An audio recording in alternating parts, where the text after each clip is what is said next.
Imagine you were invited by your friends, and they were shooting a video, a comedic skit. You're watching, you're smiling, and you're vibing with the energy in the room. But then one scene changes everything. Laughter turns to silence. And one of the guys, for dramatic effect, took out his gun and was pointing it at another one. And you think that, okay, this is part of the script. It must be safe. But then before you realize it, you hear bang. The man dies in front of you. For a moment, everything is frozen. You realize that this is not acting anymore. It is real.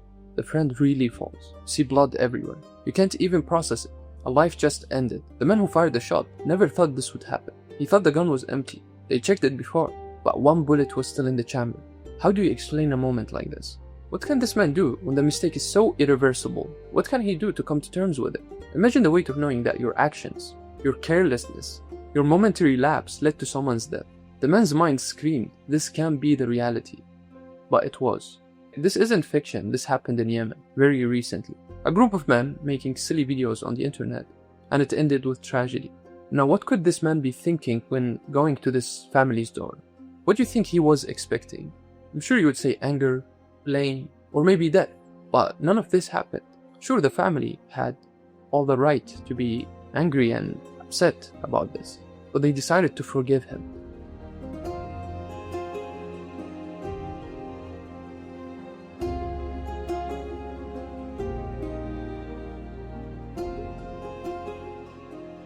Today we talk about forgiveness. Forgiveness not because you can't do something, but forgiveness when you have the power to do something. We Arabs say, التسامح زينة الفضائل. Forgiveness is the jewel of virtues. It is said that Zayn ad-Din al-Abidin, a pious imam and the great-grandson of the Prophet Muhammad, peace be upon him, was one day preparing for ablution, and he had his servant helping him pouring water. She was pouring water from a pitcher, and her hand slipped, and it fell on Zayn al-Abidin's face. And Zayn al-Abidin was a righteous man, but before he could even say a word, she started to recite verses from the Quran. And those who restrained their anger, he looked at her and said, I have restrained my anger. Encouraged, she continued, and those who forgive others. He smiled gently and said, I forgive you.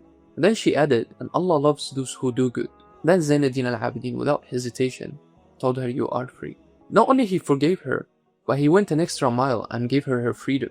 He turned what would have been anger into an act of ultimate mercy and generosity. Isn't that powerful? And those are examples that we follow as Arabs. The slaves that were in the early times of Islam were bought to be freed. And one of them was Bilal. He was tortured by Quraysh, by the disbelievers. But then Abu Bakr as-Siddiq, the companion of the Prophet Muhammad, peace be upon him, and one of the first believers, bought him and freed him. When your friends let you down, when your husband hurts you, when he says something careless in the heat of the moment, when your family doesn't understand your struggles, how do you react? It's easy to hold on to the hurt, isn't it?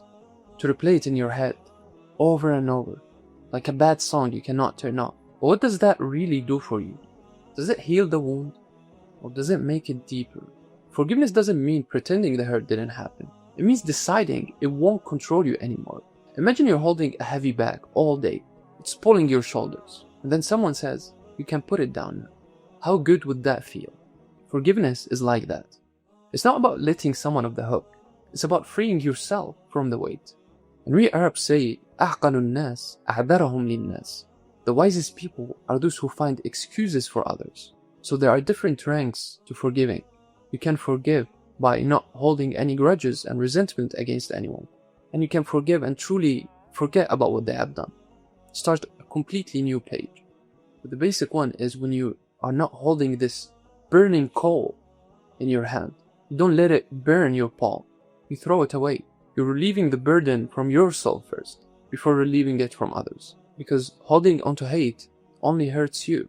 And when you mix forgiveness with generosity, it's a whole different thing. You don't forget something today, and then within a week, you reopen it again. If you sign a contract with someone professionally, how would you feel when the terms get changed after the agreement? You'd feel betrayed.